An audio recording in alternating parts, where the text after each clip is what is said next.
To talk more about all of that, I'm joined in the studio by Dr. Eytan Cohen Yanarocak. He's a Turkey expert at the Jerusalem Institute for Strategy and Security. Good to see you again, Eytan. Thank you very much for being with us. So, it looks as though the Americans will be selling those F-16 fighter jets to Turkey, despite its very belligerent behaviour in the region.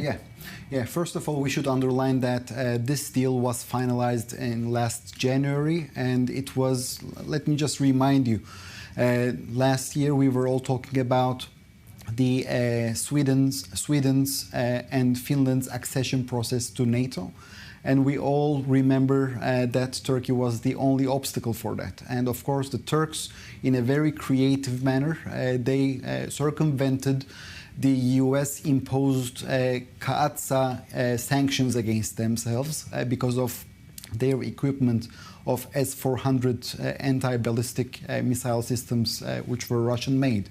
And therefore, only to pave the way of Sweden and Finland, United States had to, ignore the sanctions that itself imposed on Turkey, and as a result, the deal was signed. And nowadays we are hearing that the deal is. So essentially, Erdogan weakened the Western anti-Putin alliance with this behaviour. Yes, indeed. It's a chess game. We all know that.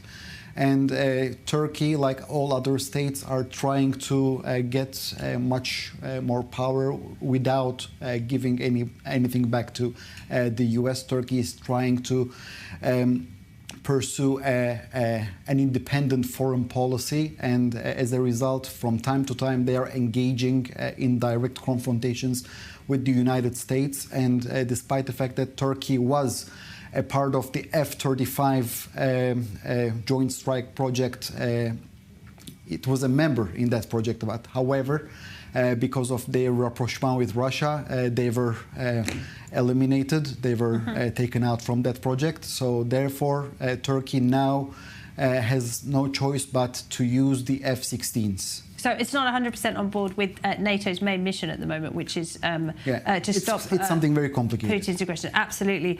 But when it comes to what's happening in the region right now, Israel braced for this attack from Iran. Where does Turkey stand on that? We know, of course, Erdogan has embraced Hamas. He wants to portray himself as a champion of the Palestinian cause. But what about when it goes this step further and we could be on the brink of a regional war? Well, from Erdogan's perspective, this assassination attempt was not a legitimate one. He had a very good relationship with Ismail Haniyeh, and in this regard, just like the previous Iranian-Israeli confrontation, he is siding with Iran, and he's telling that the previous confrontation was a self-defense, and I really don't think that he will condemn Iran for retaliating to Israel. The Iraqis came out today, the government in Iraq, and they said that they will not accept the Hamas leadership, any kind of exiled Hamas leadership who might be soon kicked out of Qatar and elsewhere. Do you think Erdogan would accept them? Would he host Hamas? That's very complicated because in our first conversation tonight, you already mentioned that Turkey is a member of NATO.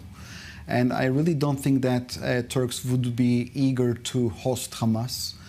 But, never say never, because we already were surprised many times. Mr. Erdogan surprised us, again and again. So, unfortunately, if I could tell you 3 or 4 years ago, no, this will not going to happen. Unfortunately, today, I cannot tell you that, no, this is not going to happen. But still, I want to believe that it's not going to happen because, again, Turkey still is a member of NATO. OK, Erdogan has become somewhat unpredictable. And just very, very quickly, he does seem to be moving towards a rapprochement with the Syrian dictator Bashar al-Assad. What would that mean for Israel? I'm really pessimistic on that. The Turkish defense minister openly told the press that they are looking for a legislation of a new constitution and new elections in Syria. I really don't think that the Syrian dictator will be eager to carry out such processes in his country.